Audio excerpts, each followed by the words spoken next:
Anak-anak 53 yang kemudian punya inisiatif nih. Oh, kita daripada di pasca kampus sendiri-sendiri aja, kenapa enggak kita bikin tongkrongan yang mungkin istilahnya asik ya, yang asik, yang seru, sekaligus tapi tetap ngingetin kita buat berbuat baik gitu. Nah, mungkin itu buat gambaran umumnya nih sebenarnya melingkari putih itu apa dan awesome sendiri itu apa. Oke. Nah, kurang lebih itu pengenalan singkatnya. Nah, untuk awesome malam ini kita bakal sharing-sharing ya atau mungkin nanya-nanya ya ke Farli. Sebenarnya di dunia peternakan ya atau yang kemudian Farli geluti itu gimana sih? Dan nanti secara umum gimana tips-tipsnya atau mungkin eh, pelajaran ya yang bisa Farli share nih selama berbisnis. Tapi sebelum itu kita buka dulu ya dengan pembacaan tilawah dari Mas Fadil ya. Oke, buat waktu dan tempat, Fadil gimana bro? Udah bisa buat tilawah?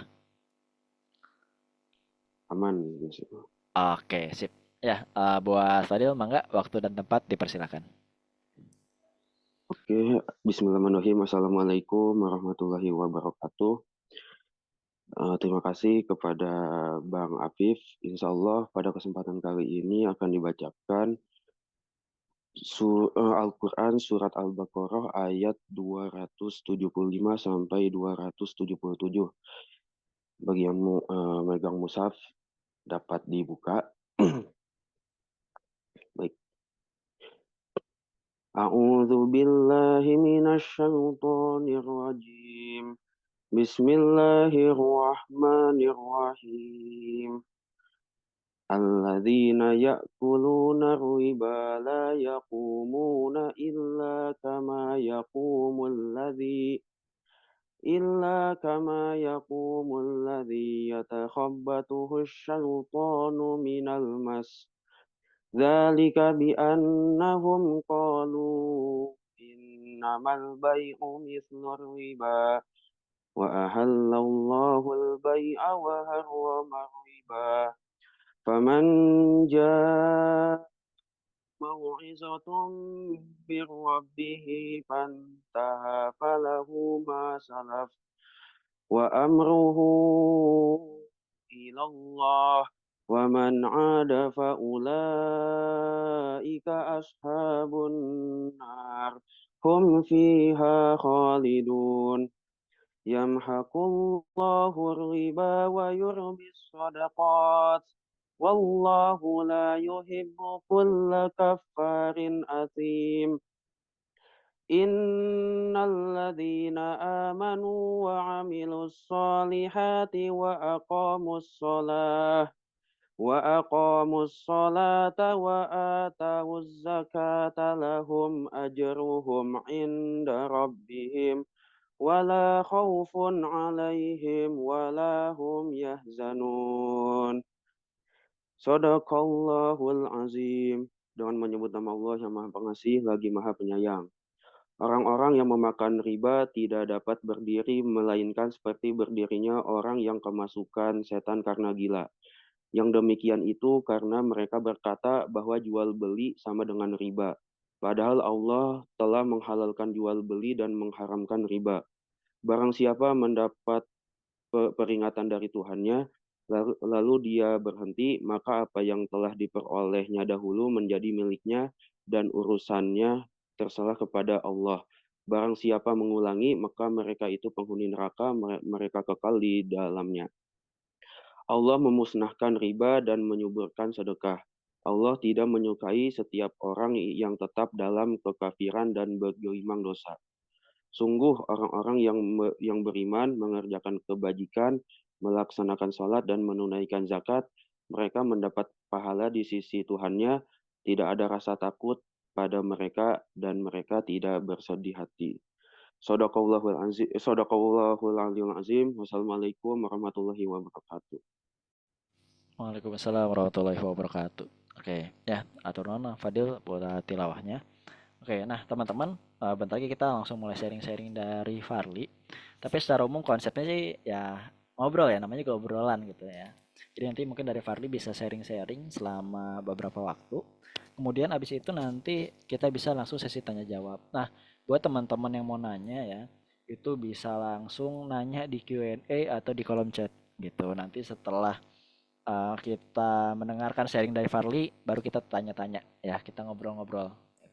Oke, ya sedikit reminder lagi atau mengenalkan kembali ya materi sharing yang ingin dibagikan ya dari Farli pada malam ini adalah 101 buka usaha sendiri ya, atau mungkin kita kembali lagi ke masa masa di kampus ya. 101 itu berarti pembukaan ya, berarti dasar-dasar.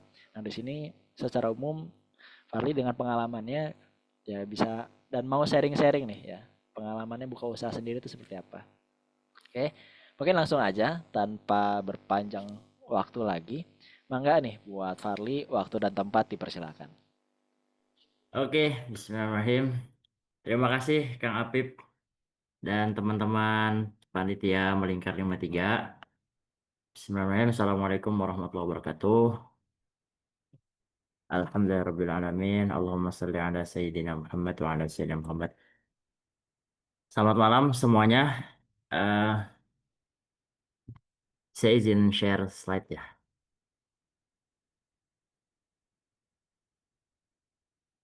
Oke.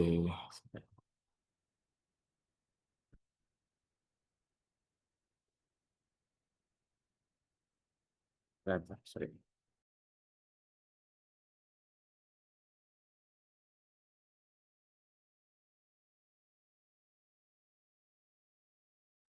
Ya, mohon maaf ada gangguan sedikit. Oke, ya, ngucapin juga makasih sebanyak-banyaknya ya buat teman-teman yang sudah hadir di waktu weekendnya malam-malam. Besok sudah beraktivitas tapi masih nyempetin. Gimana teman-teman? Udah pada standby nggak nih? Standby Kalau ya. yang standby mantengin boleh chat ya, chat di komen ya. Oke, jadi malam ini kita akan membahas ya mengenai em, 101 buka usaha sendiri. Oke, apa aja? Oh iya nunggu dulu ya. Standby, oke, standby. Hadir, siap, mantap. Yang lain mana nih? Bertiga doang. Apalah kita berempat ya. Stand banget ini. Oke, terima kasih teman-teman ya. Apa aja sih yang akan kita bahas tadi? Loncat sedikit ya. Jadi malam ini em, biar menyamakan persepsi dan ekspektasi. Jadi malam ini saya akan lebih membahas ya mengenai bisnis secara umum. Jadi nggak terlalu banyak bahas bisnis saya. Mungkin lebih banyak bisnis gua aja kali ya. Bisnis gue lebih banyak mungkin banyak gue share pengalaman di bisnis gue, tapi kalau model bisnis tentang peternakan itu nggak akan terlalu gue share karena judulnya tentang buka usaha ya, tentang buka usaha. Nanti apa aja yang akan kita bahas? Yang pertama, em, pengertian dulu ya. Nomor satu itu bisnis itu apa pengertiannya. Kemudian yang kedua tuh kalau memulai dari mana. Yang ketiga, bisnis mindset ya, mindset apa aja yang harus dimiliki untuk jadi seorang pebisnis yang layak ya menurut gua, dan yang gua pahami ya dari bergelut selama beberapa ya kurang lebih 4 tahun ini di bisnis. Kemudian, nah ini yang menarik nih mungkin clickbait ya, sering clickbait, yaitu rahasia bisnis bisa besar tanpa modal ya. Ini nanti akan gua share dan ini bukan clickbait ya, ini beneran yang gua pahami ya. Tapi ya gua nggak akan terlalu banyak bahas sisi teknikal di sini karena ya sifatnya sharing ya. Jadi lebih banyak pemikiran-pemikiran gua dan pemahaman yang gue pelajarin selama bangun bisnis. Terus yang terakhir gimana bangun sustainable business atau ya sustainable business lah. Oke, tapi sebelum itu kita kenalan dulu ya. Kayaknya banyak juga yang belum kenal. Ya ini saya, ini foto saya benar.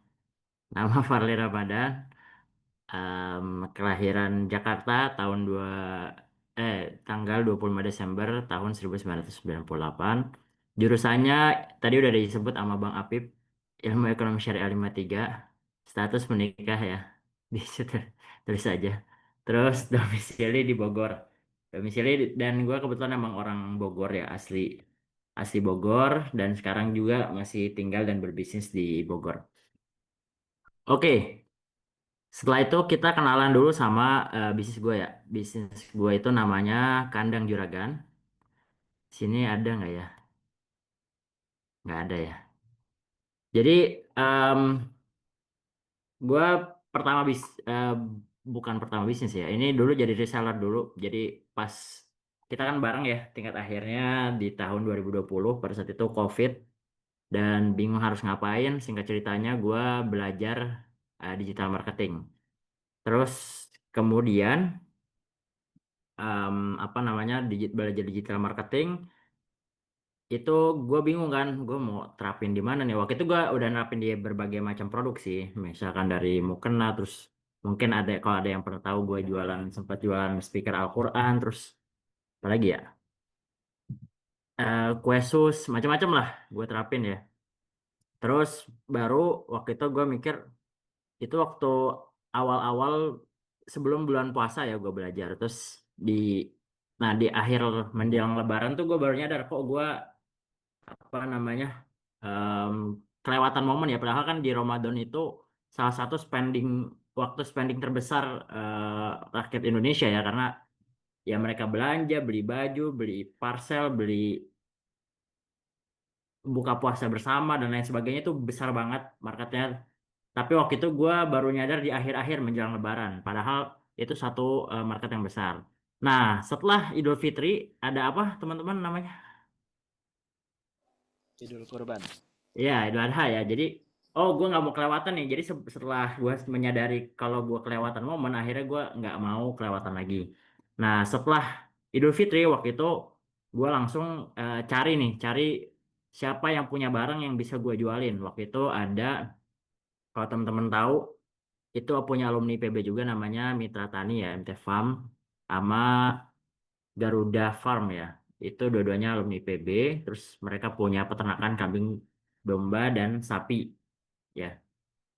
Ya udah akhirnya gua datang ke sana dan kebetulan ya itu pilihannya juga karena dekat ya dekat rumah gua jadi waktu itu gua samperin terus gua nanya gimana sistem risal dan sebagainya nah setelah itu gua apa namanya terapin tuh ilmu digital marketingnya sampai ya rutin ya selama 2 bulan gue bikin ya sebagai reseller tapi gue rajin ya reseller jadi bikin video sendiri datang seminggu 3 kali ke sana bikin video setiap hari upload di Instagram YouTube Facebook dan lain-lain di WA semuanya gue upload alhamdulillahnya di waktu itu gue berhasil jual 30 ekor kambing ya wah itu happy juga ya jadi dapat untung tuh waktu itu sekitar 5 juta karena sebenarnya awal-awal tuh karena kita banyaknya dapat dari fee aja ya fee cuma dapat 100 ribu ternyata kalau jual sendiri lumayan bisa 400 sampai 500 ribu per ekornya kalau ngambil dari petani. Nah itu waktu itu gue pakai uangnya buat bayar UKT semester 9 ya.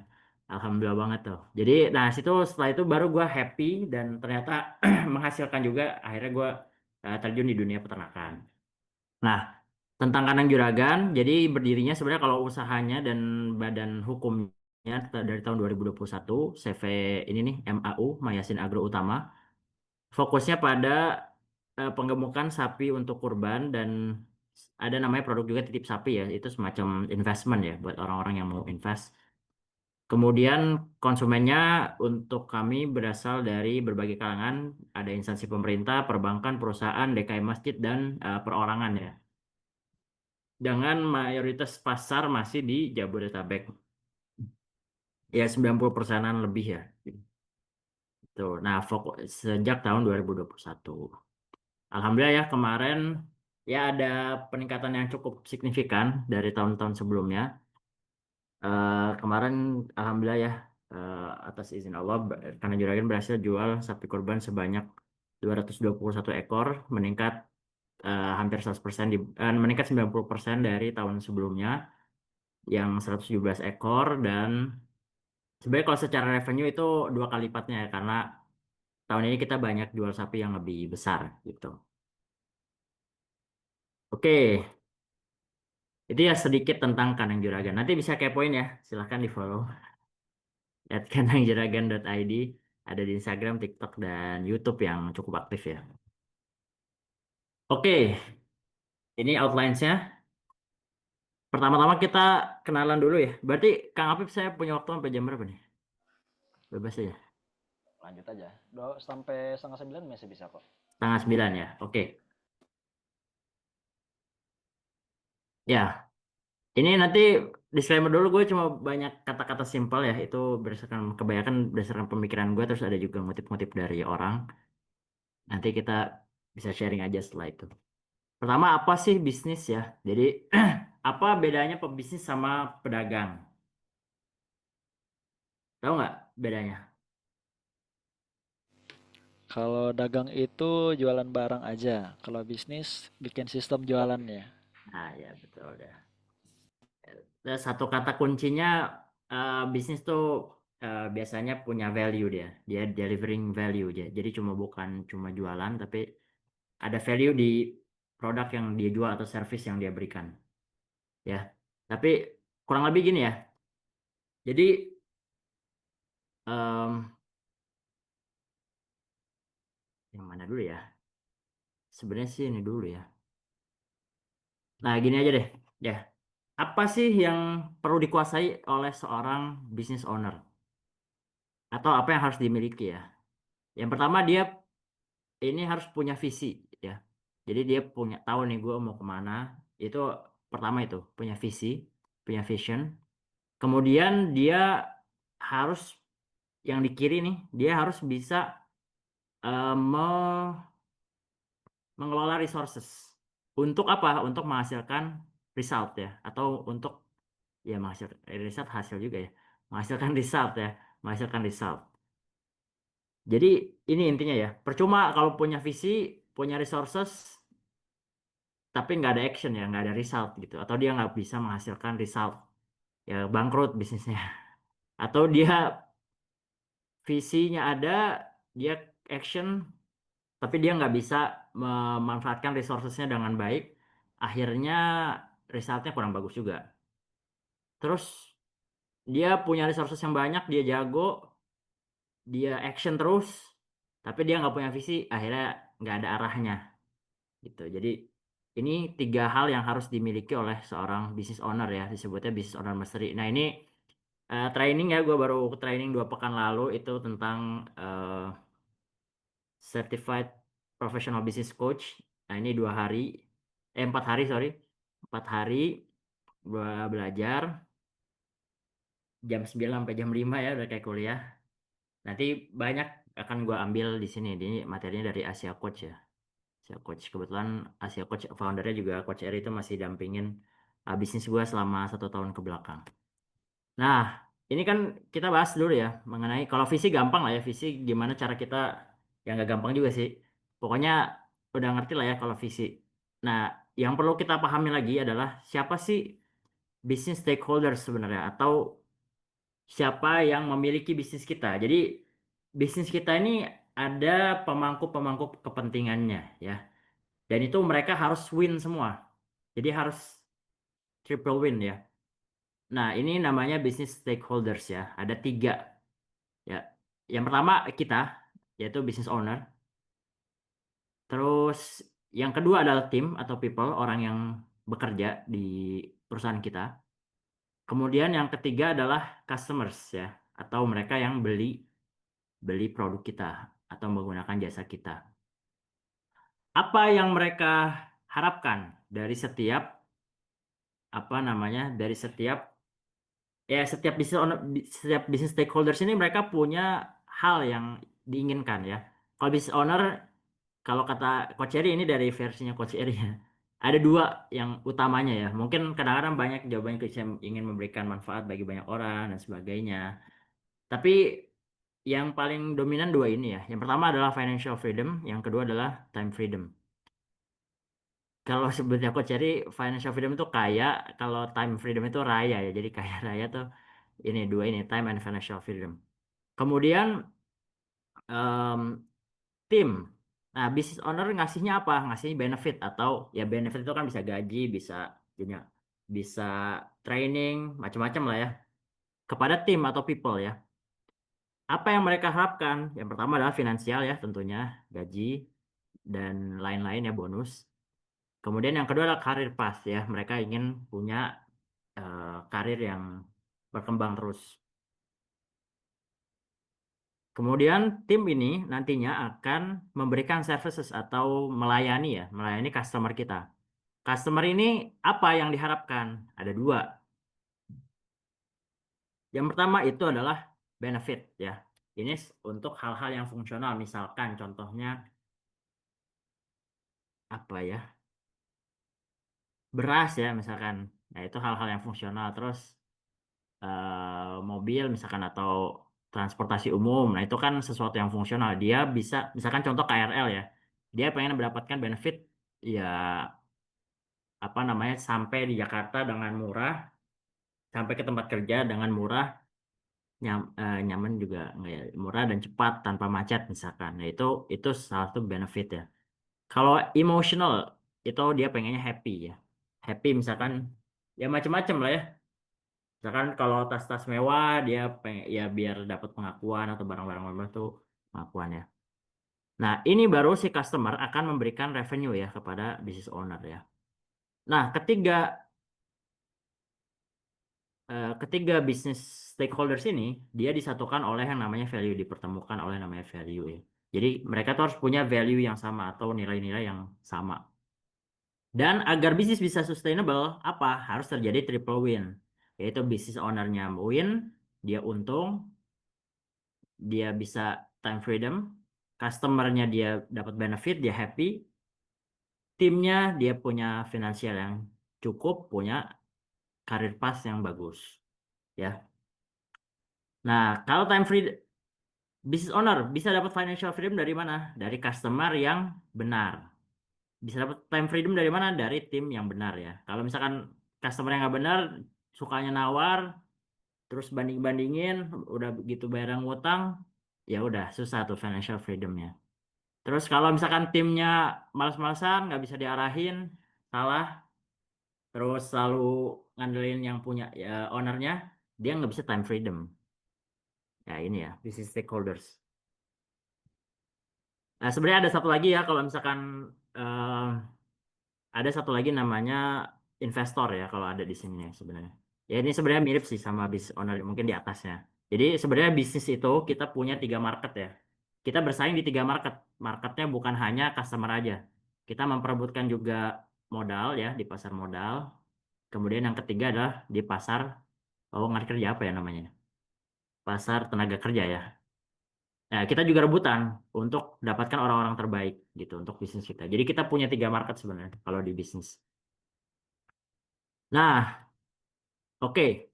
Terus di mana mulai? Di mana kita harus mulai berbisnis? Harusnya nggak usah gue tampilin dulu ya, biar ada jawaban nanya jawabannya. Begin with market and sales ya. Jadi kalau menurut gue pribadi ya, sebenarnya kalau bisnis itu awalnya baiknya dari market dulu karena kita harus tahu dulu kebutuhan market apa. Karena kalau di nanti yang akan gue bahas juga growth business model, yang pertama adalah customer focus. Jadi kita harus tahu customer kita siapa dan kita harus bisa ngasilin sales dulu, penjualan. Nggak usah peduli sama namanya branding, macam-macam sebagainya nggak usah. Yang penting ada jualan dulu. Karena di situ dari situ kita hidupnya kan. Dari situ kita dapat cash, cash itu bisa kita pakai buat bisnis, bisnisnya bisa menghidupi kita. Jadi fokusnya di market sama sales dulu. Intinya gitu. Kita harus riset marketnya, kemudian kita harus bisa jualan. Gitu. Oke ya, gitu. Tapi menurut gua, nah ini ya, selanjutnya kita akan bahas mengenai bisnis mindset ya. Jadi sebenarnya yang membedakan waktu itu gue pernah sharing sama salah seorang anggota komunitas bisnis TDA. Beliau dulunya juga sebagai seorang profesional di BRI udah belasan tahun mungkin ya, belasan tahun dan juga sudah nyaman dan sebagainya. Terus shifting jadi entrepreneur atau pengusaha. Nah, menurut dia yang paling besar itu adalah apa namanya, perbedaannya adalah dari segi mindset ya, atau cara kita berpikir yang akhirnya nanti mempengaruhi cara kita bertindak dan resultnya.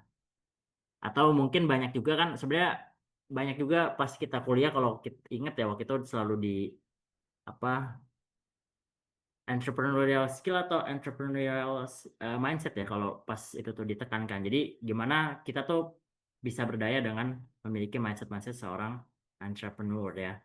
Tapi ini gue nggak ngambil dari mana-mana, ini gue meramu sendiri, sharing-sharing aja dari eh, ya dari belajar juga, tentunya dari belajar, dari diskusi, dari pengalaman, dari hasil pemikiran. Ini yang menurut gue cukup penting ya. Oke, ini yang pertama. Business is a reflection of yourself. If your business is messed up, then you are too. Maksudnya apa? Jadi jadi bisnis itu kan kita, misalkan ya, seorang business owner itu kan dia menjadi pucuk pimpinan pertama ya. Eh, jadi kalau misalkan kalau teman-teman lihat suatu bisnis tuh berantakan atau gimana, itu berarti ownernya juga pasti berantakan biasanya. Atau gini, kasus yang paling gampang adalah ini ya. Di menjelang Idul Adha kemarin, gue di coaching sama bisnis coach gue. Terus kita mau bahas gimana biar bisa mencapai target sales ya, target salesnya. Kemudian ada namanya marketing sales funnel ya, atau eh, sales funnel generator. Itu yang pertama ada dari prospek ke customer, kemudian dari dari leads ke prospek, prospek ke customer, customer ke buyer ke, dari leads ke buyer, buyer ke customer. Jadi intinya adalah pertama kan dari leads ya. Leads itu masuk, terus dia bisa beli. Pertama leads masuk. Leads itu masuk, tugasnya siapa? Atau orang masuk nih ke WA kita mau beli, dia tertarik minat, itu tugasnya fungsi marketing. Orang yang udah nge-WA kita, udah nanya-nanya produk kita, terus dia harus beli sampai beli, itu tugasnya siapa? Itu fungsinya sales. Terus sales dia jadi buyer kan? Nggak ada, ini harus coret-coret ya. Buyer dia itu buyer itu orang yang sekali beli. Bedanya buyer sama customer, buyer itu dia sekali beli. Kalau customer dia udah berkali-kali beli. Tugasnya buyer ke customer adalah kita dari operation atau dari produknya. Nah, waktu itu kita berempat di coaching, terus ada dua orang yang bilang kita tuh yang harus diperbaiki marketingnya dulu. Dua orang lagi bilangnya di operation dulu atau di produknya dulu. Nah, ternyata setelah di coaching, salahnya adalah problem terbesar di bisnis gua pada saat itu adalah salesnya sebenarnya. Jadi bukan fungsi marketing ataupun juga fungsi operation. Ini nanti pada ngerti gak ya? Ya semoga nanti gua share lagi ya lebih lanjut. Jadi ternyata di salesnya ya, orang tuh mau beli sampai beli. Nah itu problemnya di situ. Setelah gua refleksi, ternyata apa? Ternyata gue juga emang lemah di sales gitu. Dan emang gua nggak pernah mantengin si salesnya. Nggak pernah gue pantengin tuh chatnya, gue follow up dia hari ini mau follow up berapa, mau jualan berapa dan sebagainya. Itu jadi gue itu sadar banget bahwa ternyata bisnis itu adalah gambaran dari diri kita gitu. Gue lemahnya di mana, ya itulah lemahnya bisnis gue juga pada saat itu, pada saat ini misalkan gitu. Itu yang pertama harus disadarin ya. Jadi ini nanti kita akan elaborasi lebih lanjut lah.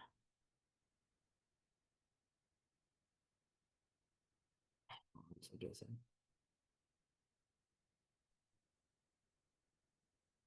Mana nih? Nah ini menurut gue bagus ya kalau mau baca. Ini gue butuh 6 bulan menyelesaikannya, tapi karena gue benar-benar coba memahami dan gue rasa ini sangat powerful ya.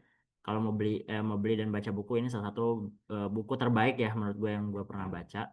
Dan kalau kita resapi itu benar-benar dalam banget dan powerful banget untuk hidup kita ya. The Seven Habits of Highly Effective People dari Stephen Covey, ini mungkin udah terkenal juga dan sekarang lagi disosialisasikan di IPB untuk mahasiswa baru ya. Ini bagus banget menurut gue. Dan ini di first habitnya kan adalah proaktif ya. Nah itu bersinggungan dengan tadi yang gue udah bahas. Nah, ini terus ada satu kaidah juga. Ini menurut ya ini hasil diskusi gue dan mungkin ya sepertinya bener ya. 0 sampai 300 juta per bulan per tahun you are on your own gitu. Jadi gini, seringkali kalau apa namanya? Biasanya gini, kalau kan gue di komunitas bisnis ya, namanya TDA. Nah, itu banyak yang bukan banyak ya, ada lah yang bisnisnya masih di bawah 300 juta secara omset per tahun. 300 juta per tahun tuh kan berarti 25 juta per bulan ya. 25 juta per bulan itu biasanya apalagi dia udah bertahun-tahun bisnis, tapi omsetnya masih di bawah 3 juta, biasanya emang secara personalnya bermasalah atau memang ya itu gambaran dari refleksinya dan itu nggak bisa dibantu, nggak bisa orang lain yang bantu, mesti dirinya sendiri yang bantu gitu. Kalau dibantu juga susah, malah nggak bisa gitu. Biasanya masalah di mentalitas ya. Ini menurut saya. Jadi untuk sampai 300 juta ya udah, yang penting hajar dulu gitu. Yang penting hajar dulu. Action action terus gitu. Biasanya bermasalah di ya belum selesai dengan dirinya sendiri lah gampangnya gitu. Oke, mana nih?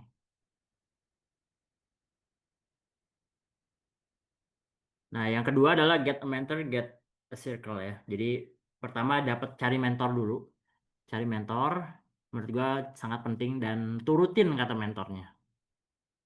Yang penting milih mentornya benar ya. Jadi milih mentor yang benar, terus kita percaya.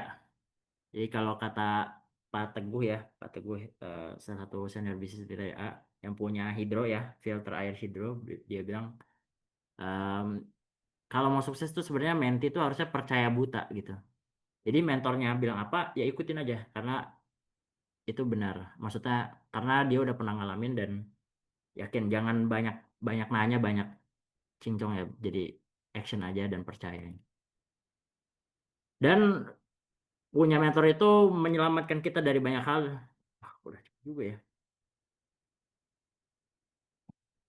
Menyelamatkan kita dari banyak hal ya untuk nggak mengulangi kesalahan yang sama. Nah ini mungkin pernah dengar ya kuat seperti ini. Pebisnis itu kalau jatuh 7 kali bangkitnya harus 8 kali. Kalau menurut gua lebih baik sih nggak usah jatuh ya, karena jatuh bisnis nggak seindah jatuh cinta. Karena gua pernah ngalamin ya, itu nggak enak banget rasanya jatuh bisnis. Dan gua rasa kalau misalkan gua sudah punya lingkungan dan orang yang ngasih tahu gua seperti gua sekarang, mungkin gua nggak harus melakukan hal itu di masa lalu. Ya mungkin gua punya privilege banyak ya karena orang tua juga pebisnis dan eh, secara materi berada, jadi gua nggak harus yang gimana-gimana banget. Tapi mungkin buat banyak orang di luar sana tuh nggak selucu itu dan jangan kebanyakan percaya quotes-quotes seperti ini. Maksudnya jangan ditelan mentah-mentah lah gitu. Nah ini nanti kita akan bahas ya. Ini pernah kejadian mungkin tahu dulu rame startups. Ini Mama Wita Quinter yang bikin banyak perusahaan tumbang. Ini ada salah satu real case-nya yang gua tahu. Dia bikin ya bisnis gede banget, terkenal banget. Startup ya, startup bisnis. Akhirnya apa? Bangkrut. Bangkrut akhirnya apa? Ownernya sekarang punya utang 30 miliar. Utang 30 miliar, jadi dia udah nggak punya harapan lagi berarti. Dia cuma pengen di sampai akhir hidupnya dia lunas utang. Jadi menurut gua tuh nggak lucu ya kalau misalkan kejadian seperti itu. Makanya menurut gua penting banget untuk dapetin mentor yang bener dan circle yang benar ya. Nah ini, susah geser sih. Nah ini ya get a circle. Ya inilah ya pernah dengar quotes ini. Ini nggak tahu gue quotesnya siapa soalnya banyak banget selain Mahatma Gandhi juga banyak ada yang bilang siapa siapa lah macam-macam. Pokoknya eh, circle yang benar tuh bisa membentuk mindset kita gitu dan mindset itu akan berpengaruh kepada aksi kita dan kebiasaan kita. Dan ini gue juga dapetin di TDA ya, jadi gue belajar banyak komunitas TDA. Terus apalagi nih yang harus tahu ya sebagai business owner, becoming a CEO dalam tanda kutip before the real CEO. Jadi pasti kita tuh awal-awal ngerjain semua sendiri. Jadi chief everything officer before chief executive officer ya, benar-benar ngerjain sendiri. Nah ini ada namanya 7 business function ya, biar teman-teman tahu. Jadi bisnis itu punya 7 fungsi. Yang pertama adalah core management, itu ada CEO, ada GM atau VP. Terus kemudian ada marketing, ada sales, ada operation atau production, ada R&D, ada financial and accounting, dan yang terakhir human resource and development. Nah, business owner harus bisa yang mana, jago yang mana? Semua. Harus bisa semua, tapi nggak harus jago semua. Sorry, nggak harus jago semua. Bisa semua atau tahu semua minimal, tapi nggak harus jago semua. Gitu.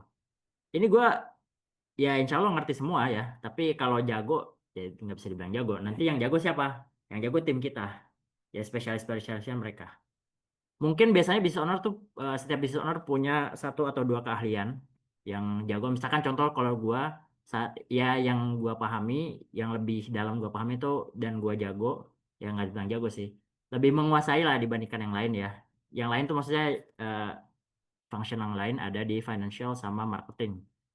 Nah, yang lain-lain gua lemah ya. Tapi gua tahu, cukup tahu dan bisa aja. Kalau jago nggak, gue cari orang yang jago buat bisa ngerjainnya. Nah, tapi kalau gua diskusi dan setelah gua apa ya, ya pokoknya setelah gua diskusi dan nanya yang para pebisnis senior, itu apa yang paling penting dari skill seorang business owner yaitu 2. Yang pertama human resources and leader sama and development, sama satu lagi leadership. Yang lain-lain kita bisa cari orang, dan HRD ini adalah satu function yang akan kita lepas terakhir ya. Itu lepas terakhir banget. Kalau yang lain bisa secepatnya kita lepas, ya pelan-pelan kita lepas ke delegasikan ke tim, ke tim, ke tim, ke tim. Tapi HRD itu paling terakhir biasanya. Karena people tuh utamanya ya, karena yang ngegerakin bisnis kita ya people-nya gitu. Jadi kita harus cari orang-orang terbaik. Nih, business needs a lot of your actions ya. Ini kalau kata Mas Jaya Budi, musuh terbesar kesuksesan adalah 2 ya, alasan dan penundaan. Teman kesuksesan adalah ketekunan dan action. Tanpa tapi tanpa nanti. Jadi kita bayangkan ya, misalkan gue punya bisnisnya sekarang Kanang Juragan. Butuh berapa action untuk gue bisa sampai misalkan, contohnya apa ya? Ya kayak Astra misalkan gitu ya. Itu berapa action coba teman-teman bayangkan ya? Action gagal perbaikin, action gagal perbaikin. Pertama perbaikin marketing, habis itu perbaikin sales, habis itu perbaikin operation, finance, R&D. Nanti balik lagi terus bikin sistem, cari orang. Nah itu berapa actionsnya tuh udah banyak banget ya. Mungkin jutaan actions yang perlu dilakukan, dan itu trial error, belajar terus. Ya itulah. Jadi jangan juga mikir, oh gue mau bisnis kecil-kecilan dulu. Ya sama aja capeknya soalnya. Bisnis kecil, bisnis gede capeknya sama aja. Jadi menurut gue sekalian kita kejar ke yang besar gitu. Dan itu perlu action yang banyak ya. Belajar, action. Nah ini quote buatan gue sendiri. Winners always take the blame and loser will always find something to blame. Ini gue mau share video ya. Ini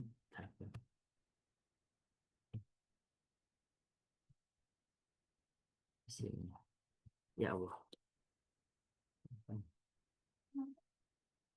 Bentar.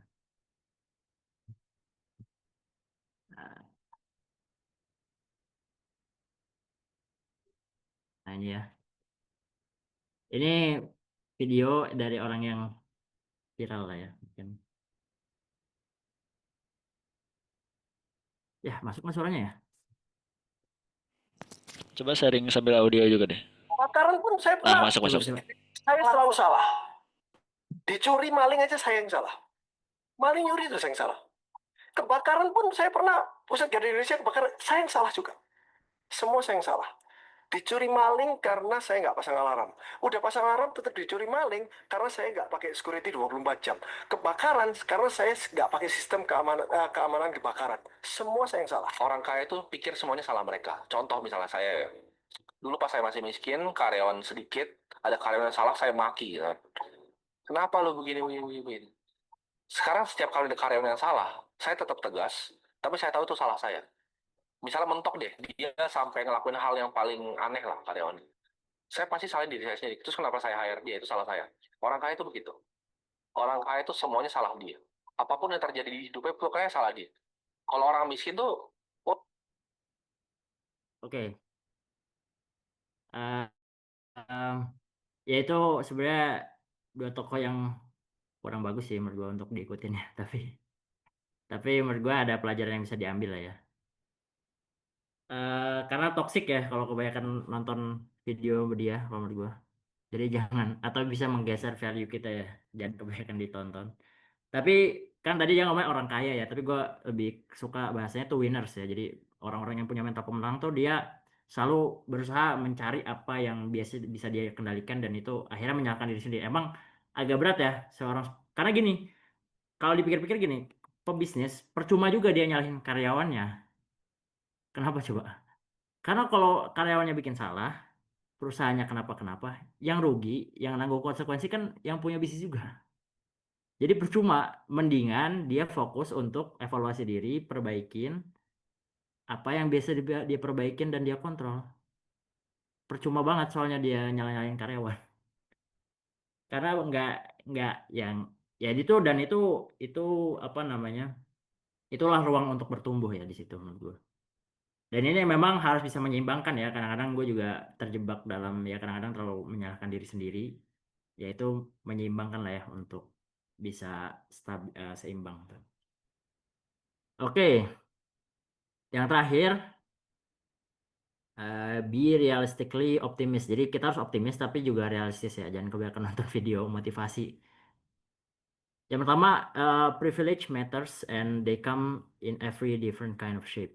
Jadi menurut gue ya, gue juga di titik saat ini banyak privilege yang gue dapat ya, termasuk dari orang tua gue, dari lingkungan ya, terutama dari mindset ya karena mungkin tumbuh di lingkungan yang keluarganya berbisnis, jadi ya mindset gue juga kebangun.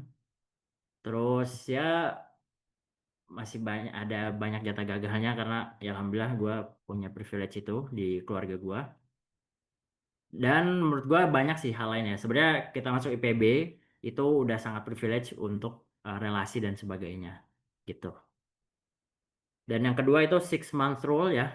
Jadi ada dua nih. Pertama, kalau mau bisnis itu perlu tahu bahwa biasanya bisnis di awal apalagi buat kita-kita ini biasanya bisnis itu baru bisa stabil setelah minimal banget 6 bulan. Bahkan sampai 2 tahun untuk bisa stabil. Ya harus siap-siap tuh. Makanya kan kalau ada yang bilang ya kalau mau bisnis biasanya harus punya 6 kali dulu spending buat hidup kan. Atau kalau dana darurat kan 6 month rule ya. Ya biasanya 6 bulan atau 6 bulan atau 1 tahun lah ya. Gitu. Ini yang penting. Nah, terus apa nih rahasia bisnis tanpa modal? Ala Abdurrahman bin Auf. Aduh ini kepanjangan nih gue ya. Sorry guys. Nah, ini yang pertama yang penting mengenai cash conversion cycle ya. Yang pertama integritas dulu. Jadi Abdurrahman bin Auf tuh setelah kasus yang viral, habis itu ceritanya yang viral itu, terus dia minta ditunjukkan pasar kan. Nah di pasar dia ngapain? Dia ke toko dia minta, Pak, ini boleh nggak saya jualin cangkulnya? Karena pada saat itu di Madinah banyak yang berkebun. Saya jualin cangkulnya, ya cangkul, dia jualin, baru udah laku dia bayar. Pertama, kenapa dikasih? Pertama ya karena dia punya integritas gitu. Dan apa yang bisa diambil? Pertama, dia punya cash conversion cycle yang bagus ya. C3 itu apa? Sama dengan AR plus IP inventory terus dikurangin AP ya. Aduh ini panjang nih kok jelasnya. Nggak juga nggak panjang sih ya. Pertama AR itu apa? Piutang ya. Piutang tambah inventorinya. Jadi berapa lama berapa lama rata-rata lama piutang. Jadi misalkan kita ngutangin orang kita ke supplier ke buyer dia bayar ke kita 14 hari. Nah, itu tuh namanya AR ya. Terus inventory berapa lama butuh waktu kita untuk produksi suatu barang. Misalkan kita produksi baju misalkan butuh 5 hari berarti tambah 5 nih, 14 tambah 5. Dikurangin akun payable berapa lama kita dikasih tempo sama supplier. Nah, Misalkan supplier kita 20 hari. Nah, itu bagus tuh ya. 20 hari berarti C3-nya minus. Pokoknya C3 itu berapa lama berapa lama kita keluar uang dan uang itu jadi duit lagi. Yang paling bagus apa? Minus ya. Jadi kita belum ngeluarin uang tapi kita dapat uang. Caranya gimana tadi? Kayak Abdurrahman bin Auf ya. Beliau udah dapat barang, udah dijualin, baru bayar kan. Belum ngeluarin uang udah dapat uang gitu. Jadi dimodalin sama siapa? Sama supplier gitu. Dan ini yang dilakukan sama ya ibu gua ya. Ibu gua tuh nggak ada privilege sama sekali ya, benar-benar dari nol. Kalau yang benar-benar dari nol tuh ya ibu gua, kalau gua nggak gitu. Dari ibu gua dari nol dan bisnisnya besar menurut gua karena apa? Setelah gua pelajarin, karena dimodalin sama supplier intinya. Jadi waktu dia lama bayar ke supplier itu lebih lama dibandingkan waktu dia ngutangin ke orang dapat duit. Nah, itu caranya bisnis tanpa modal. Oke, cukup ya kayaknya. Ini tentang bisnis fundamental gimana biar nggak mengalami tech winter, yaitu kita harus punya bisnis fundamental yang bagus ya. Pertama, customernya harus benar, kita kenal siapa customer dipilih yang bagus, produknya harus bagus atau sesuai dengan kebutuhan customer, value-nya sesuai, dan bisnis prosesnya bagus juga. Jadi sesuai itu yang kita janjikan kepada customer dan kebutuhannya. Akhirnya customer beli terus, baru kita bisa scale up. Itu cara menghindari tech winter seperti ini. Oke, terima kasih ya. Semoga bisa dipahami. Oke, ya terima kasih ya buat sharing-sharingnya. Nah, mungkin sebagai awalan nih, mangga teman-teman ya buat yang bertanya bisa cung hand atau juga langsung ketikin di kolom komentar atau Q&A. Nah, tapi mungkin sambil nunggu, diriku coba mau nanya dulu deh, Pak. Oke, Tadi ya, sebenarnya terkait soal mindset di awal lah ya, di mana bisnis itu adalah cerminan dari kita sendiri ya. Kalau misalnya kitanya bermasalah ya bisnisnya juga akan bermasalah dan sebaliknya. Nah, tapi kalau boleh tahu nih, sebenarnya yang biasanya ya bikin jadi masalah di awal tuh atau yang umumnya jadi masalah tuh apa sih gitu loh. Misalnya, eh, apakah banyak orang yang memang takut rugi ya, sehingga akhirnya gak berani berisiko. Misalnya seperti itu. Atau ternyata oh keuangannya itu nggak dicatat gitu. Jadi kayaknya duitnya nggak tahu kemana misalnya. Nah, biasanya mungkin ya tips awalan nih oke. itu apa sih gitu loh buat kita mulai pertama kalinya. Kan gitu sih, Pak. Tips awalan sih action dulu aja. Kalau menurut gue tuh biasanya yang problem di action sama kedisiplinan diri sih, kemampuan kontrol diri. Jadi kalau menurut gue itu bisa sambil belajar ya. Intinya belajar di awal untuk dulu ya, mau nggak mau harus jualan. Kecuali mungkin udah punya capital yang banyak, bisa hire orang buat jualan. Nah itu nggak apa-apa juga. Tapi kalau belum apa-apa, ya jualan dulu. Jualan. Kalau menurut gue sih kalau di awal itu dulu sih jualan terus kebanyakan takut juga nggak bisa juga ya. Jadi seimbang lah. Jadi ya kedisiplinan diri, yang kedua ini kok ngeheng guys. Ya ada, di stop aja share screen-nya. Tapi suaranya masih lancar kok.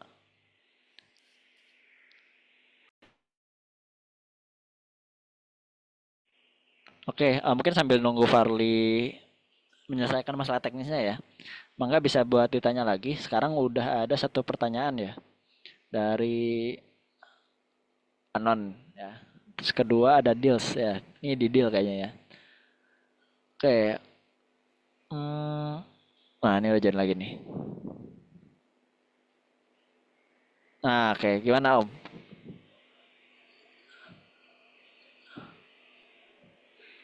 Sorry laptopnya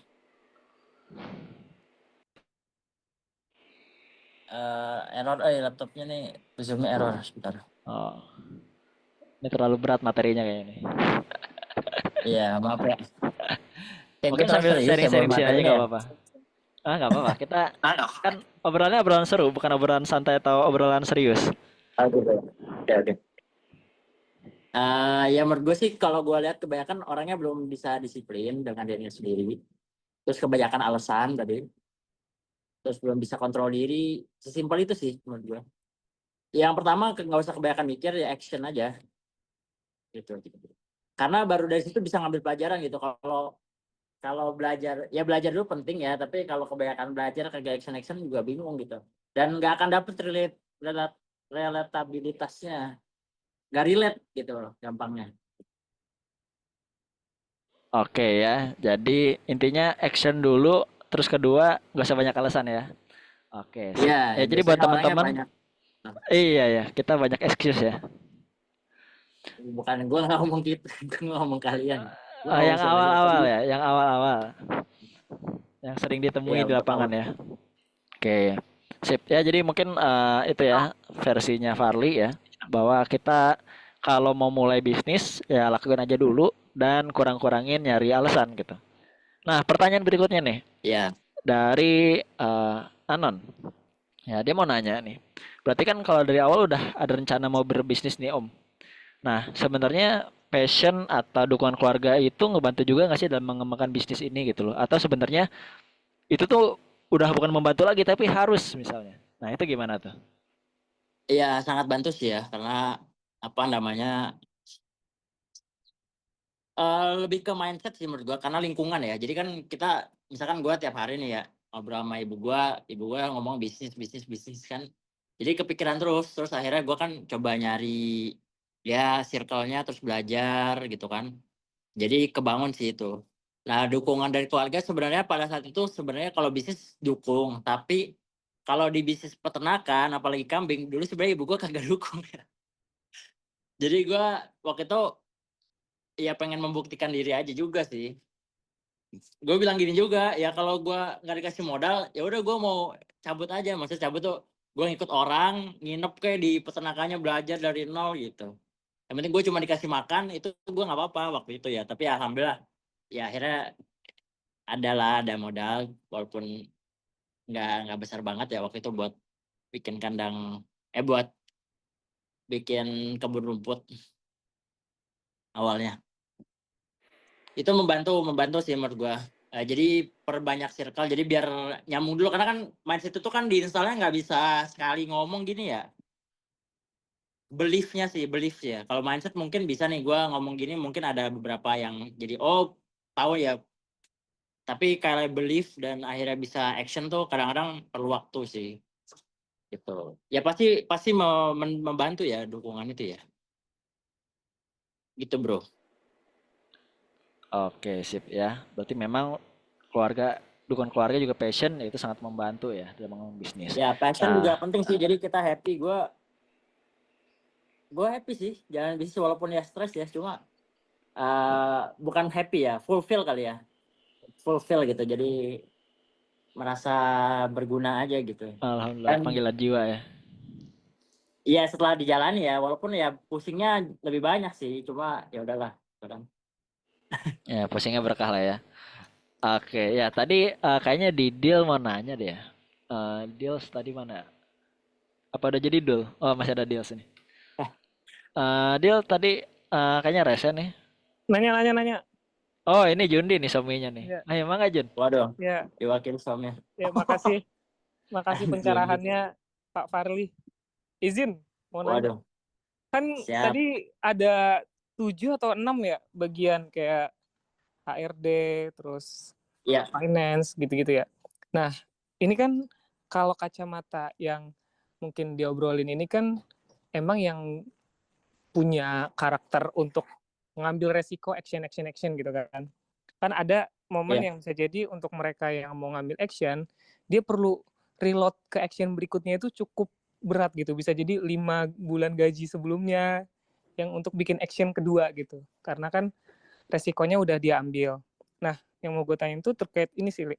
Kan yang di bagian bawah, tadi ada bagian nih, gue nggak apal sih.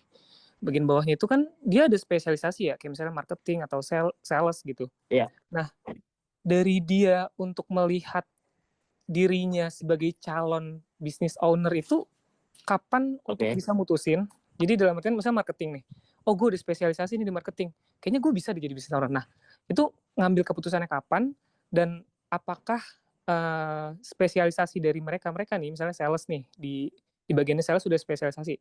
Itu emang fokusnya di situ aja gitu. Jadi nggak yang full sebagai bisnis gitu. Mungkin sebagai pedagang gitu ya, yang cuman jasa lewat barang aja gitu, nggak ngebahas value product dan lain sebagainya gitu. Itu paling deh. Kalau menurut gue di awal nggak apa-apa sih jadi pedagang, karena itu skill awal. Ya pertama gini ya, oke, jawab pertanyaan pertama dulu ya, tentang actions. Gue nggak paham ya maksudnya yang dimaksud diundi dengan actions tuh apa gitu. Karena tadi butuh reload 4-5 bulan tuh maksudnya berarti kalau yang gue apa Jun? Coba gue pengen tahu dulu deh, Ya. maksudnya biar in the same page gitu. Iya, maksudnya kayak kan misal nih mindset seorang bisnis kan nyoba-nyoba terus kan, action terus kan. Nah, Iya, contoh nih action pertama jualan tahu misalnya. iya, Rugi ternyata. Nah, dia harus nabung. Misalnya nabung, oh kayaknya evaluasinya apa, akhirnya dia nabung oke, dulu. Nabung untuk bisa action berikutnya. Karena yang sebelumnya gagal. Ya kan? oke, Nah, maksudnya itu. Jadi kayak kalau mereka oke. setengah-setengah, itu kan untuk jaga supaya aman kan. Jadi nggak ngambil resiko besar gitu loh, Li. Misalnya kayak tanggungan dan sebagainya kan nggak keambil kan kalau misalnya di sambil kerja gitu Betul, kan. betul. Nah, itu maksudnya action itu gitu. Jadi dia banyak Nah, pertimbangan. ya, Ya. oke. Yang pertama gini sih, ini menurut gue ya, yang pertama itu actions itu nggak selalu harus pakai modal. Bentar, tarik dulu dikit. Yang pertama gue mau disclaimer dulu, gue tidak berasal dari karyawan yang shifting. Jadi menurut gue lebih baik sharingnya ke yang pengalaman itu juga gitu. Jadi misalkan dia udah kerja sekian lama, terus dia shifting ke bisnis gitu.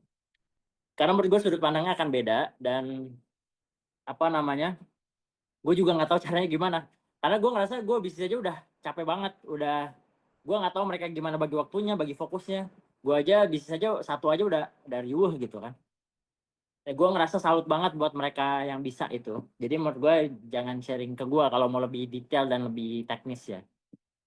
Terus kemudian yang kedua, di zaman digital seperti ini, gue rasa kalau mau dagang tuh jauh lebih banyak options. Atau misalkan kalau menurut gue ya, misalkan kita sambil kerja nih, terus mau sambil jualan.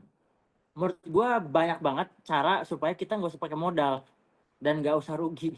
Caranya gimana ya? Misalkan dropshipping, reseller, ya itu. Gue kayak gitu dulu kan. Jadi gue nggak ada risiko ya. Gue bayar tuh ketika ada yang beli gitu. Kalau misalkan modal di awal keluar semua, mungkin nggak apa-apa. Tapi buat orang yang emang udah siapin modal oke, dan memang dia fokus gitu. Dan pun kalau sampai rugi, sebenarnya banyak sih cara. Misalkan ya sampai rugi. Makanya perlu mentor habis itu, menurut gue. Perlu mentor tuh biar bisa beresin dulu, maksudnya oh ini finance-nya gimana biar berhasil gitu. Tapi menurut gue sih kalau buat di awal sampai jalan dulu harusnya action sendiri dulu kali ya. Mungkin bisa sharing-sharing dulu. Kejawab nggak ya Jun ya? Mungkin kejawab dah. Kalau menurut gue di awal lebih baik yang kita pasti dulu deh, jangan ambil risiko sambil kerja terus harus. Kalau menurut gue ya, nanti kalau pelan-pelan sambil berkembang, udah untung, baru misalkan mau action, oh buka toko, itu sewa kan ada modal sewa, terus dekor misalkan, terus beli bajunya. Tapi kalau awal menurut gue sih, karena gue begitu dulu, ya dropshipper dulu aja atau reseller dulu, banyak banget caranya sekarang kok. Gitu menurut saya. Atau modalnya ya diminimin banget gitu. Misalkan kita stok kalau baju, misalkan contoh baju ya baju cuma 3-4 lusin misalkan contoh, gue nggak tahu sih ya, itu sesuai juga dengan kemampuan juga sih gitu bro. Oke, makasih, Li. Sama ini, Li, minta tanggapan yang tadi, yang pertama itu sebenarnya lebih ke persepsinya itu, apakah semua itu bisa jadi business owner, atau ya mereka, kalau misalnya marketing spesialis, ya udah marketing spesialis aja, dia bakal tandemannya sama business owner, bukan sebagai business owner. Kayak gitu misalnya. Kapan siapa aja tuh maksudnya, semua tuh apa, semua orang gitu maksudnya? Iya, semua orang. Maksudnya, ibaratnya, Oke. misalnya business owner kan tadi, ente bilangnya, shift everything kan? Tadi, shift everything Iya, officer kan? Berarti kan, betul kalau misalnya aneh ngelihat statement tadi kan kayak Iya, emang dia berarti harus tahu dari semua flow-nya. Tahu ini bukan berarti spesialis ya. Nah, Betul. terus berarti kan nanti kan bakal numbuh nih orang-orang yang punya skill spesialis nih dari si business owner Oke, dalam memfasilitasi. Misalnya akhirnya betul. kita punya karyawan nih, oh karyawannya nih marketing spesialis nih misalnya. Nah, si marketing spesialis itu ketika dia expert di sana, apakah menurut ente ya, melihat ente kan berarti kan kacamatanya udah Betul. melihat tim ini saling bersinergi kan. Nah, apakah dia itu juga punya Betul. skill yang sama untuk dia jadi business owner atau ya udah spesialis di marketing aja sebagai ya marketing, nggak usah mindset ke atau nggak usah ke business owner gitu. Itu minta pandangan di situ sih. Oke. Nah, ini sebenarnya gue tuh mau ngomong itu di akhir di closing statement, tapi karena tadi waktunya terbatas ya gue nggak sempet bahas. Nggak semua orang harus jadi business owner. Dan bukan berarti seorang, kan gue kadang-kadang kurang setuju juga ya pagi setelah gue jalanin ya. Ya bukan berarti pekerjaan pebisnis tuh yang paling mulia, paling keren, paling tinggi achievementnya, enggak sih menurut gue. Semua orang punya perannya masing-masing dan kadang-kadang nggak perlu dipaksakan dan memang harus seperti itu gitu sih Jun. Ya kalau mau coba boleh ya, kalau misalkan orang udah memutuskan ya berarti harus belajar dan menyiapkan mental. Ya pertama menyiapkan mental, pertama mindset, baru yang kedua skill setnya. Mindsetnya dulu baru skillnya ditambahin, terakhir baru toolsnya apa. Tapi kalau dia belum memutuskan atau memang nggak pernah akan memutuskan untuk shifting jadi seorang business owner, ya nggak harus sih menurut gua. Dan kalau misalnya waktu itu gue pernah, tapi gue nggak tahu ya ini benar apa enggak ya. Datanya ya gue belum tahu, riset juga bahwa sebenarnya karyawan sama business owner itu secara, kalau di rata-rata nih di seluruh dunia, semua business owner di average secara pendapatan, kemudian sama karyawan di riset di average juga kurang lebih mirip-mirip secara average pendapatan. Jadi menurut gua kalau tanggung-tanggung sebenarnya sayang ya, dan menurut gua juga nggak harus, misalkan kita pengen financial freedom tuh juga business owner misalkan ya, dan nggak semua harus berperan di situ gitu sih Jin. Terakhir banget, maaf. Itu kalau Dua karakternya MC boleh. Ya tanggung lanjutin aja. terakhir, maksudnya lebih ke ngambil statement ini sih, Li. Akhirnya dapat jawaban Apa? yang kalau ada ya, misalnya ente ngelihat ini sebenarnya pun opini juga nggak masalah kan, ya baratnya ya seumuran gitu kan. Nah, Iya. lebih Bro. ke kan tadi ada jawaban, ada presentasi yang kalau nggak salah HR dan finance ya yang harus punya core utama ya tadi ya, apa sih? Skill ya? HRD sama leadership. Leadership. Nah, apakah itu tuh yang jadi karakter? Misalnya Skill marketing. utama itu. Ya marketing, oke marketing spesialis, tapi skill ya dalam tanda kutip lah ya, ngerti HRD dan leadership, nah itu masih udah sedikit potensi tuh untuk coba mendalami bisnis gitu kali ya. Menurut gua tuh itu semua dipelajarin ya. Terus nggak ada hal yang mutlak sih Jun. Maksudnya kapan nih gua harus mulai bisnis? Ya nggak ada yang mutlak sih menurut gua. Dan kapan skillful apa gua untuk bisa jadi seorang pebisnis? Itu nggak ada jawaban yang mutlak juga. Jadi ya kalau emang udah memutuskan ya mulai dulu aja gitu sih. Karena kalau kayak gitu ya kita akan terkungkung dan nggak akan pernah merasa cukup gitu. Ketika gue mulai emang gue mikirin gue emang udah tahu ini semua, belum, jauh dari kata tahu, bahkan ngerti gitu, jauh banget daripada sekarang. Cuma gue taunya jualan digital marketing udah gitu. Ini gue gue bisa posting, gue cuma posting doang Jun. Pokoknya gue cuma posting aja tiap hari. Udah, gue cuma itu doang yang gue lakukan di bisnis dulu. Cuma posting tiap hari kayak Aldi Taher ya. Rekam posting. Jangan ketawa kamu. Oke, Iya, sip. itu aja sih. Karena menurut gue kalau sambil berjalan nanti ya baru belajar yang lain-lain. Tapi kalau ya semuanya harus bisa. Pokoknya semuanya harus bisa nanti, tapi belajar ya bertahap. Nanti akan ketemu juga spesialisnya di mana gitu. Gitu, Bro. Oke, sip. Makasih sharingnya kata Jundi ya. Nah, pertanyaan berikutnya dari Faiz nih. Yang Sama pertama, Om. tadi Coach Eri yang dimaksud itu apakah Eri Nur Azari? Reno Nazari. Nah, itu nanya dulu Bukan nih lah Faiz itu nih. mah. Oh, bukan. Itu mah RI 53, bukan Coach Eri udah tua ini mah. Coach Beda ya, Eri Is, ya. bener-bener coach, emang bisnis Oke. coach, Eri Priambodo namanya. Oke, nah yang kedua nih baru pertanyaan utamanya Emang ya. sama sih namanya persis. Oke, nah mungkin bisa diceritakan juga nih, Li, kalau berkenan. Eh, ada gak sih momen gagal ya yang pernah dialami dan penyebabnya apa? Kondisinya gimana dan cara bangkitnya lagi gimana sih? Gitu. Atau jangan-jangan nggak pernah gagal ya? Alhamdulillah sih kalau nggak pernah ya. Tapi masa sih nggak ada gitu? Kira-kira Waduh, berkenan aneh. nggak bro buat cerita ya bro? Saya tidak sesoleh para sahabat ya yang dilindungi sama Allah gitu. Yang pertama tadi ya banyak lah ya, kegagalan gue banyak banget sih. Tapi maksudnya kalau yang besar-besar mungkin yang paling salah satu yang paling down itu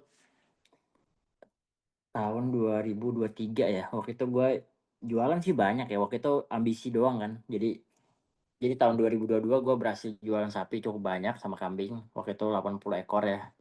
Sama kambing 200 ekor. Itu tahun pertama gue. Jadi gue kayak di atas angin gitu ya rasanya. Jadi tahun berikutnya gue targetin banyak banget. Gue targetinnya, gue langsung stok aja hampir 3 kali lipat. Ya, jadi gue stok udah 200 ekor lebih. Taunya apa? Yang mati banyak, yang gak laku banyak kan. Pusing banget tuh gue. Udah gue narik investor. Wah itu stres banget lah pokoknya. Mungkin tahu tuh semua orang di kantor gue. Waktu itu gue stres banget. Terus awal gue suka lari juga dari situ ya. Jadi karena gue ngerasa lari itu bisa apa ya, bikin clear gitu otak gue. Oh gitu, karena itu awalnya banget. Itu parah sih. Wah parah lah. Apalagi kan gue juga belum punya ilmunya ya. Walaupun setelah itu ya banyak hikmahnya juga. Bangkitnya gimana ya? Gue juga lupa sih ya. Ya gimana? Gak ada pilihan lagi. Masa gue mau nyerah terus makin parah keadaannya, terus gue dituntut sama investor. Terus salah satu momen juga pada saat itu sih gue dapet mentor yang benar sih itu menurut gue. Jadi turning point gue ngerasanya itu tahun 2024 bulan Februari lah ya, Januari Februari. Waktu itu gue di coaching juga. Nah menurut gue nih coaching tuh pendekatan yang sangat bagus ya. Terus di coaching itu ternyata gue menemukan satu masalah yang besar ya dari internal bisnis gue ternyata setelah di coaching.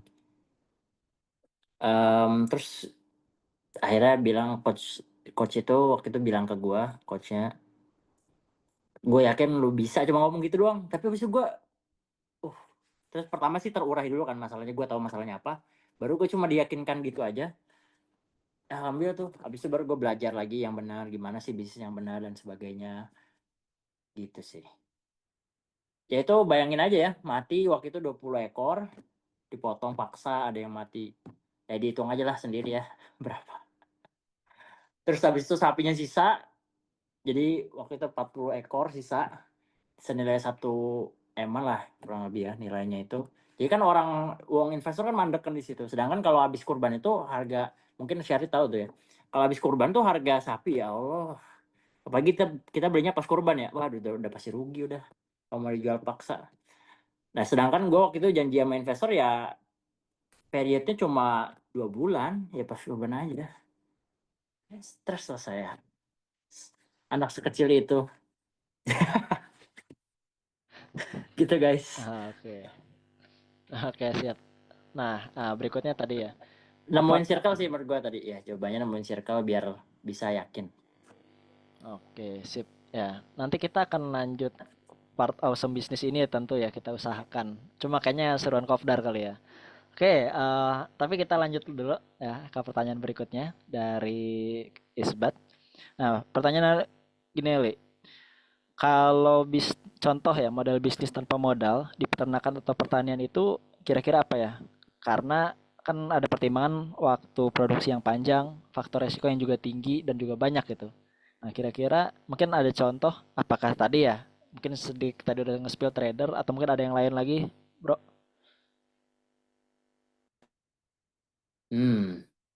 Sebenarnya bisnis yang gue jalan sekarang tuh hampir bisa dibilang bisnis tanpa modal ya. Tapi modelnya titip sapi. Ini sebenarnya menurut gue bisa diterapkan ke berbagai, jadi solusi buat financial model untuk bisnis-bisnis peternakan atau pertanian yang kayak kita tahu ya, produksi panjang. Terus pas panennya kalau zong udah ambiar kan. Tapi ini bisa dilakukan karena menurut gue itu gue juga udah pelajari bertahun-tahun dan udah punya formulanya gitu. Atau ya walaupun belum formula yang bagus banget, tapi gue ada formulanya. Nanti mungkin bisa sharing ya tentang gimana sih financial model di titip sapi. Jadi intinya adalah, ini gue jelasin sekarang apa nanti aja? Ya, mungkin spill sederhana dulu aja, gak apa-apa. Spill gini ya, jadi gini. Jadi orang titip sapi itu akadnya bukan investasi ke gue. Jadi akadnya dia beli ke gue beli bakalan. Itu pertama gitu gue dapet. Jadi kan gini ya, problemnya. Pertama gue jelasin problemnya adalah kita sebagai peternak sapi, kalau nungguin kurban setahun sekali duitnya. Udah mah gue pengalaman, udah gue nungguin setahun sekali, kagak untung kan? Apa kagak jungkir balik gitu. Sedangkan kalau gue trading sapi potong tuh marginnya kecil dan risikonya besar ya. Caranya gimana? Ya gue pakai titip sapi. Akadnya adalah orang beli ke gue sapi bakalan. Habis itu dia bayar biaya pemeliharaan selama 1 tahun, 6 bulan sampai 1 tahun. Baru dipiara, baru gue jual. Dengan akad seperti itu, apa konsekuensinya? Kalau kita investasi, kita nggak boleh ngambil untung dong di depan. Terus cash flow, terus pengakuan pendapatannya pun nggak bisa per bulan, tapi memang harus per tahun. Tapi dengan modal seperti ini, gue bisa pengakuan pendapatan per bulan, gue bisa ngambil untung di awal. Bahkan dia modalin dulu, ya kan? Ini sapi nih, dibeli kan, dipiara 1 tahun ke depan. Dia udah bayar di depan 1 tahun, sedangkan gue bayar pakannya, operasionalnya, ya baru nanti setahun lagi gitu loh. Itu kan udah financial benefits banget tuh, cash flow gue lancar banget gitu. Tapi ya di sini adalah soal amanah dan integritas kalau udah narik uang orang kan. Dan kita juga harus punya formula yang pas gitu. Gitu bro. Itu kemudian yang kedua, jadi trader dulu sih menurut gua. Kalau misalkan kita apalagi modal terbatas atau dari starting ya, menurut gua pertanian tuh kalau nggak didukung pemerintah tuh kayak ya memang nggak masuk akal. Kecuali pakai model kayak titip sapi gua itu sebenarnya bisa jadi solusi sih. Tapi harus dikelola sama orang-orang yang profesional juga. Nggak bisa kayak orang di desa suruh kayak gitu ya, aduh hancur. Ya memang harus orangnya minimal sarjana IPB, bikin bisnis pertanian pakai modal kayak gini bisa tuh gua. Gitu bro. Oke, mungkin cukup dulu Bat ya. Jadi pada intinya Sisanya memang trader aja sih. Lebih baik trader menurut gua mulai dari hilir. oke, trader Sarjana jualan lah peternak. ya, sambil Iya, memperluas karena jaringan ya. yes. Sarjana peternak. Oke, habis itu mungkin ditutup terakhir 2 pertanyaan lagi ya, sebelum nanti kita penutupan. Oke, dari Fani ya.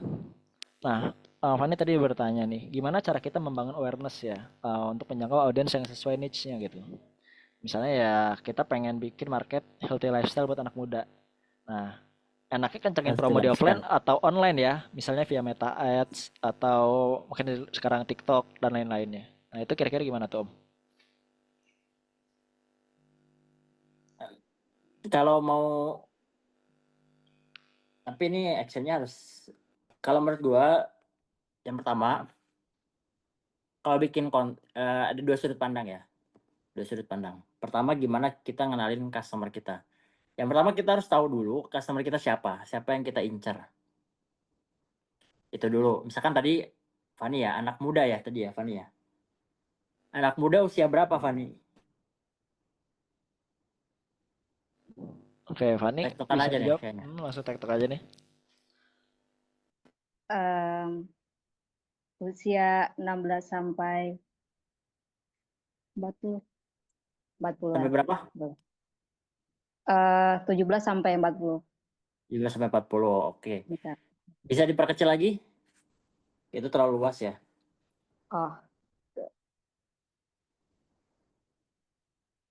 Oh, 20 sampai 35. 20 sampai 35. Oke. Tinggalnya di mana? Saat ini di Jabodetabek sih, masih wilayah kota-kota besar gitu. Oke, Jabodetabek. Kota-kota besar. Dia kalau tinggal di mana? Di komplek atau di desa atau Lebih ke targetnya ke bisa komplek, pekerja kantoran, terus yang oke, daerah sini sih yang udah bagus untuk apanya, perputaran ekonominya udah bagus gitu. oke. Jadi kota-kota Produknya apa? apanya? Bentar. Produknya apa? Tadi ini sih produknya tuh buah gitu, juicer. Jadi kayak buah minuman jus gitu, tapi dia yang pakai juicer gitu. Sama nanti rencana mau ada makanan, tapi yang konsepnya tuh lebih healthy gitu sih. Jadi cocok juga sih Oh, buat yang mau diet. Terus oke, oke. Kayak catering diet gitu, bukan? rencana bisa kayak gitu. Sama mau ada ruko juga sih rencana. Ya, pertama sih kita harus tahu dulu ya. Misalkan tadi orang mau diet, menurut gue sih harus spesifik ya. Misalkan dia orang yang mau diet. Berarti apa tuh? Ya udah tanya orang-orang, cari market contoh orang-orang yang mau diet nih. Misalkan cewek usia 25 sampai 30 atau cewek lah, misalkan cewek usia 25 30.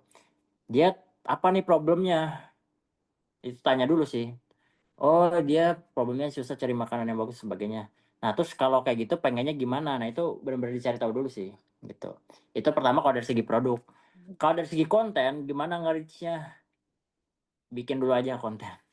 Bikin dulu yang rutin, nanti sampai ya sambil belajar sih, sambil belajar ya. Sekarang kan kamu banyak ya. Gue juga udah lama nggak bikin konten soalnya. Kalau dua awal-awal sih gue bikin kontennya tiap hari. Bikin konten tiap hari nanti ketahuan yang viral itu yang bagus responsnya tuh yang berjenis konten kayak gimana. Nanti sambil di update terus gitu. Gitu Fani, ngejawab ya. Kalau buat Kalau kayak gitu produk, harus mau develop coba-coba. produk, itu menurut gue belajar itu tentang design thinking ya. Design thinking dipersimpel belajarnya, nggak usah yang ribet-ribet. Yang penting step-stepsnya tahu, itu dilakuin aja. Gitu. Ngejawab nggak ya, Fani? Semoga menjawab. Bisa jawab Al- sih. Kalau untuk ads gitu, apa ya? Kalau ads kan pernah nyoba nggak sih? Pernah nyoba nggak ads yang kayak FB terus TikTok, IG gitu. Kalau ada pengalaman boleh sharing nggak? Ads yang nyoba bukan gue, tim gue. Gue nggak bisa nge-ads sama sekali. Oke, kalau ads mungkin eh, nyemplung dikit ya. Dulu diriku pernah, Fani. Gimana, Fani? Bentar. Agak kepotong-potong suaranya. Oh, oke. Mungkin ini rada loncat sih. Mungkin bantuin Farli ya. Diriku sendiri sih pernah hands on langsung ya ke FB Ads. Nah, itu kenapa tuh? Hmm.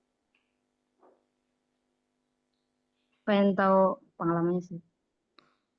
Oh, oke. Eh, Lainnya Mungkin gimana sedikit gitu. sharing aja. Kalau ngomongin FB Ads atau digital marketing, sebenarnya teman-teman nanti bisa bantu cek di komunitas-komunitasnya ya. Jadi komunitas digital marketing itu sangat amat banyak ya. Tapi secara umum yang bisa aneh bahas sedikit ya secara singkat adalah ujung-ujungnya FB Ads itu sama kayak kita mm, nge-lab ya. Kita itu banyak percobaannya. Ya, mungkin kayak tadi Fadli menanya umurnya berapa ya. Tadi ini misal kita sama-sama buat produk juicer ya, jus strawberry misalnya. Nah, itu ada yang iklan semua disamain kecuali satu indikator ya. Ya, contohnya misalnya tadi itu semua untuk daerah Bogor ya, untuk umur 20 sampai 30. Yang membedakan apa? Oh, yang satu misalnya poster jus stroberinya pakai stroberi asli, yang satu lagi stroberinya pakai gambar karikatur. Nah, itu nanti dilihat mana iklan yang paling bagus. Dah, konsep sederhananya seperti itu. Nanti di Sabtu udah ketemu yang bagus yang mana, nah berarti itu yang dijalankan. Sederhananya sih seperti itu ya, Fani ya. Oh, oke. Thank you. Oke ya, mungkin nanti bener kata Faiz ya. Nanti mungkin kita akan lanjut lebih banyak lagi nih, buat awesome awesome edisi bisnis ini.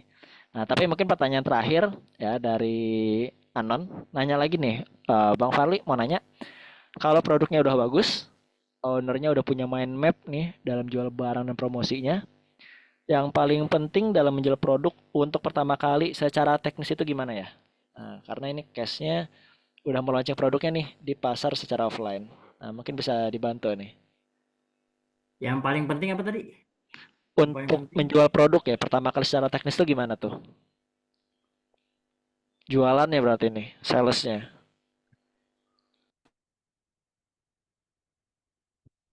jual aja. Oke, jual aja ya. Menurut gua kalau mau lebih teknikal ya mungkin sebelum rilis. Kalau ini sih kalau mau lengkap aku tentang kalau gue tuh karena dulu gue posting-posting yang penting jualan gue sih nggak banyak mikir ya. Kalau misalkan mau benar-benar belajar yang structured untuk bisnis dari nol, menurut gue bisa ikutin di You Business ya. You Business tuh dari Mas Jaya Setiabudi itu dia memang di orang yang apa di fase lebih fokus pada fase bisnis yang apa namanya fundamental atau yang memang starting ya. Tapi kalau gua mungkin lebih menguasai secara ilmu yang karena gue pelajarin dari Coach Eri itu tentang growth business model itu dari orang yang sudah berjalan bisnisnya baru eh, di growth gimana bikin bisnisnya jadi berkembang gitu. Kalau gue dulu ya udah gue posting aja yang penting produknya orang itu suka udah. Kalau orangnya udah bagus ya udah tinggal dijual, cari orangnya. Entah itu mau banyak cara kan ya, misalkan dia mau langsung nawarin atau posting-posting di Instagram, di TikTok, ya itu aja sampai dapat jualan dulu. Berarti sekarang ini kasusnya udah ngejual atau belum? Oke, mungkin dari kakak-kakak Anon bisa bantu dijawab. Anu. Anon salah namanya nih, kan bingung juga. Oh benar namanya Anon.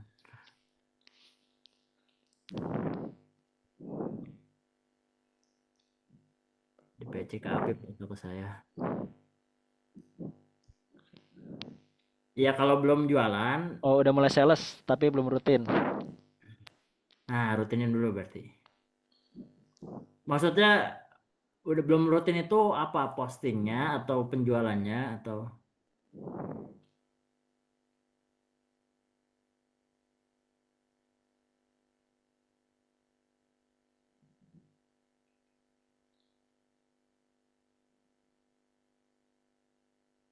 apanya yang belum rutin? Nawarinya belum rutin atau apa? Dua-duanya. Oke, jawabannya rutinin dulu. Jadi gini, waktu itu gue cerita dulu ya. Dulu ilmu digital marketing yang gue punya cuma apa? Cuma posting tiap hari beneran. Walaupun gue bukan belajar dari Aldi Taher, tapi cuma posting tiap hari. Sumpah. Jadi gue posting setiap hari di Instagram, di YouTube, di Facebook. Udah gue ilmunya itu doang. Kontennya apa? Ya udah mikir kan, karena gue posting tiap hari kan gue mikir. Misalkan bahas kambing nih. Oh jenis-jenis kambing. Terus gimana cara milih kambing yang benar? Terus eh, apalagi lah keunggulan dari produk kita. Jadi kan mikir tuh tiap hari kan, gue mikir tuh apa yang biar jadi konten. Udah jadi ketahuan. Itu doang. Nah ibaratnya gini loh, apalagi kalau kita online ya. Kita online nih, bayangin teman-teman. Atau gini gue analogi ya. Misalkan nih Mas Sabik tiap hari lewat jalan di Kalibata. Ada satu toko sepatu misalkan ya. Nah hari Senin sepatunya oh toko sepatu buka nih gue mau ke situ kayaknya hari Rabu deh gue ke situ. Selasa gue lihat lewat masih buka, Rabu tutup. Coba males gak kira-kira kita ke toko-toko yang seperti itu? Males kan? Kita nggak bisa diandelin dong. Nah itu kayak kita kalau punya toko online, kalau toko onlinenya kadang posting kadang enggak, ya kan? Ini toko buka apa kagak gitu katanya. Ya cara kita menunjukkan kita buka adalah kita posting tiap hari gitu. Jadi Aldi Taher ada benernya juga gitu. Oh itu junjungan Sabik ya Aldi Taher itu. Gitu bro. Nah waktu itu gimana cara gue? Nah gue juga nggak terlalu. Nah pas gue udah mulai buka bisnis kan gue udah mulai ngurusin waktu itu di kebun dan sebagainya kan ngurusin macam-macam. Akhirnya orang yang pertama kali gue hire nih ya karyawan itu adalah yang bisa yang bikin konten gitu. Bagusnya hire satu. Jadi dia bisa rutin kan kita udah pusing nih mikirin yang lain. Ya udah gue hire satu terus kan kualitasnya juga jadi lebih bagus kan karena dia fokus gitu. Waktu itu gue mikir kan ini caranya gue biar bisa sustainable ya bisnis gue lebih benar gitu lebih sustain ya gue hire satu aja nih yang bisa posting tiap hari gitu. Udah di end. Oke, sip. Lagi produknya udah bagus. Nah, harusnya laris lah ya, insya Allah. Insya Allah. Ente Bik. Ini terakhir udah Sabik nih ya. Mangga Bik. Gimana Bik? Nggak, udah tutup.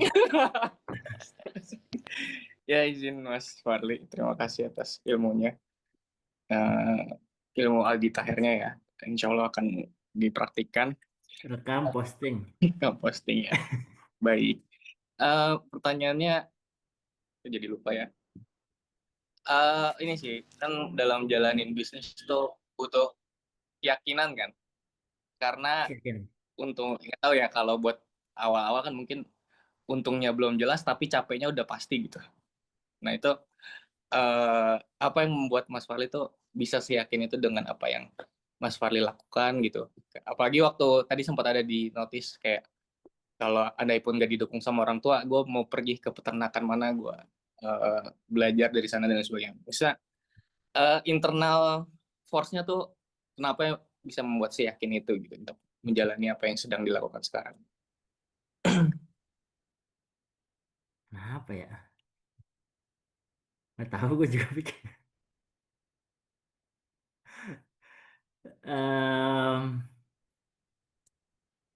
Apalagi kan misalnya contoh ya, misalnya kayak ini ada untuk posting setiap hari kan kadang entah mungkin malu, entah mungkin dan lain sebagainya gitu. Tapi kan kalau ada internal force yang kuat tuh kayak harusnya hal-hal sepele kayak gitu tuh ya nggak berarti gitu. Kalau menurut gue tuh internal force itu atau dorongan internal tuh nggak usah setiap hari dilihat ya. Maksudnya kita tuh satu kali ngelihat. Jadi visi itu bahkan kalau misalnya kita nyusun visi nih ya perusahaan bagusnya tuh 5 tahun sekali gitu. Jadi visi itu nggak usah sering-sering dilihat. Maksudnya apa? Banyakin actionnya udah. Menurut gua tuh ya harus disiplin aja dan waktu itu gua ngerasa nggak punya pilihan kan gua udah memutuskan. Gue cuma bertanggung jawab atas keputusan yang udah gua ambil. Itu aja sih. Kalau gua simpel itu ya. Terus apalagi misalkan di momen-momen waktu itu gue down banget tuh waktu 2023 ya akhir tahun 2023. Waktu itu kan abis rugi itu kan ya, abis rugi dituntut sana sini. Terus waktu itu gue ketipu 30 jutaan kali ya 20-30 juta kan. Aduh itu gue udah gue di tiduran doang tuh gue kayak kayak udah nggak ada harapan gitu loh. Ini gue bener nggak sih bisnis gini banget gitu. Tapi ya kan gue harus konsekuen dong dengan apa yang udah gue pilih dan apa yang udah gue perbuat. Ya itu sih. Dan ya self disiplin tuh memang penting ya menurut gue tuh balik lagi tadi ke statement di awal bahwa bisnis itu refleksi dari diri kita gitu. Kalau misalkan kitanya kurang disiplin atau kita lihat bisnisnya kurang disiplin ya kitanya juga kurang disiplin. Tuh. Tapi menurut gue lebih relate karena Mas Sabik ini kan sambil bekerja ya, tanyanya sama yang shifting juga gitu. Kalau gue karena punya waktu mungkin lebih luang daripada orang-orang yang udah bekerja gitu kan lebih mudah ngomong seperti ini. Tapi kalau misalkan sama orang-orang yang uh, udah pengalaman yang ngalamin hal serupa, jadi lebih relate sih menurut gua. Gitu. Jadi I have to disclaim on this one. Baik, terima kasih Mas. Oke, ya. Nggak menjawab ya? Cukup itu nih. Tapi kalau misalnya nanya lagi harus kita ajak ketemu berarti nih. Oke, ya. Oke, alhamdulillah ya. Kita udah mungkin di penghujung acara nih. Ya. Ya mungkin penutup dulu nih dari Farli sebelum nanti dariku ya. Kalau nggak nyiapin, ya tanya sebelahnya lah. Siapa tahu ada pesan kesan gitu kan. Apa yang membuat Farli bisa menjadi Farli dengan bisnisnya saat ini gitu. Mangga nih Farli, waktu dan tempat dipersilakan. Ya, tadi gue cuma sharing aja ya guys. Dan menurut gue tadi semua orang tentunya punya perannya masing-masing. Dan menurut gue sih mungkin yang bisa di take aways-nya lebih ke mentalitas ya seorang pebisnis yang seharusnya itu kalau diterapkan pun ke apa namanya, kan lebih banyak tentang leadership sebenarnya itu kan tadi itu. Em, itu kalau diterapkan ke kehidupan kita ya bagus sih menurut gue. Dan jadi kita selalu fokus pada apa yang bisa kita kendalikan dan uh, fokus pada actions gitu. Tapi balik lagi nggak semua orang juga harus jadi pebisnis dan bukan berarti uh, apa namanya profesi pebisnis itu adalah profesi yang lebih keren daripada profesi yang lain. Gua rasa semuanya punya perannya masing-masing dan bisa mulia. Jadi jangan sampai kegeser kalau kata Mas Jaya Setiabudi jangan sampai tergeser makna suksesnya ya. Apakah orang-orang pebisnis yang kaya-kaya itu kayak Jeff Bezos terus misalkan Elon Musk lebih sukses daripada guru ngaji di kampung? Jawabannya enggak kan? Kalau secara dunia mungkin iya, tapi kalau secara akhirat mungkin jauh lebih sukses gitu. Jadi ya itu sih. Ya, udah cukup barangkali. Oke, sip. Ya, oke, alhamdulillah. Terima kasih ya Farli buat waktu yang sudah diluangkan. Ya, moga sharing-sharingnya dikit banyak ya bisa jadi sebab ya buat teman-teman lebih yakin ya dalam menjalankan hidupnya ya. Baik tadi ya, baik sebagai karyawan atau mau mulai usaha atau bisnisnya. Dan tadi benar kata Faiz ya, bolehlah dibikin part lanjutannya. Wah ini sangat amat boleh nih. Nanti tergantung nih Farli kira-kira bersedia nggak gitu. Dan kira-kira mungkin temanya Banyak apa? yang bisu kan gue doang. Ya, banyak ya. Oke, berarti Ya nanti boleh lah, boleh, boleh, boleh. kita adakan kalau emang bisa kopdar ya kenapa enggak? Oke, tapi tadi teman-teman pada intinya awesome ya, obrolan seru. Ini ya dari kita untuk kita juga sebenarnya ya. Kalau dari sini teman-teman mungkin di sini ada Mardiah nih ya yang mau sharing tips and trick ya dalam meneliti ya atau menjadi ya akademisi ya. Kenapa enggak gitu. Dan sebaliknya gitu. Teman-teman kalau merasa pengen sharing-sharing sekedar wah hidup gue sial tapi gue tetap bahagia. Wah gimana cara menjadi bahagia di tengah kesialan hidup misalnya. Gak apa-apa gitu. Cerita aja gitu. Ya. Karena bagaimanapun ini Satu lagi teman-teman. Pip, sorry Pip. Oke ya, mangga-mangga. Sedikit Ini mumpung dari keinget nih. lanjutannya. Jadi oke, nggak semua orang harus jadi pebisnis, tapi kalau udah memutuskan untuk jadi pebisnis ya belajar sih.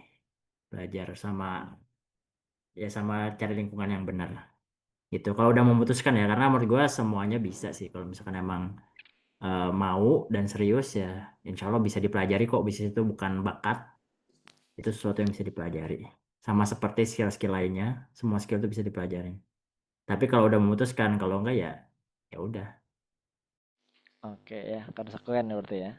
Oke sip, thank you Farli. Nah balik lagi tadi teman-teman ya. Intinya awesome ini adalah dari kita untuk kita. Teman-teman sok mangga kalau mau nodong orang kayak tadi ya. Oh gimana caranya bisa santai menghadapi hidup big. Nah, kenapa nggak nanti kita nodongnya sabik gitu.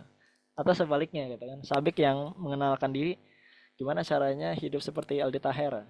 Kenapa enggak ya? Pokoknya awesome ini ya memang tempat obrolan kita. Yang mungkin sekarang sudah terhalang ya oleh ruang dan waktu. Ya ada yang di Bogor, ada yang di Ciampea, ada yang di Cilebut, ada yang di Jagakarsa gitu ya. Tapi ya intinya teman-teman, Awesome ini adalah tempat ketemunya kita buat sharing-sharing apapun itu yang harapannya bermanfaat ya dunia dan akhirat kita. Oke, sekali lagi hatur nuhun sadayana wabil khusus buat Farli udah meluangkan waktunya. Moga-moga ya bismillah lah ya. Apapun pilihan hidup kita konsekuen dan moga-moga itu jadi sebab-sebab kita mendapatkan keberkahan dan ridhonya Allah. Oke, dari saya itu aja. Kita cukupkan dengan membaca hamdalah. Alhamdulillahirabbil alamin. Lalu kita tutup dengan doa penutup forum. Subhanaka Allahumma wa bihamdika asyhadu alla ilaha illa anta astaghfiruka wa atubu ilaik. Oke, dari saya itu aja. Hatur nuhun sadayana. Saya tutup. Assalamualaikum warahmatullahi wabarakatuh. Assalamualaikum warahmatullahi wabarakatuh. Hatur nuhun.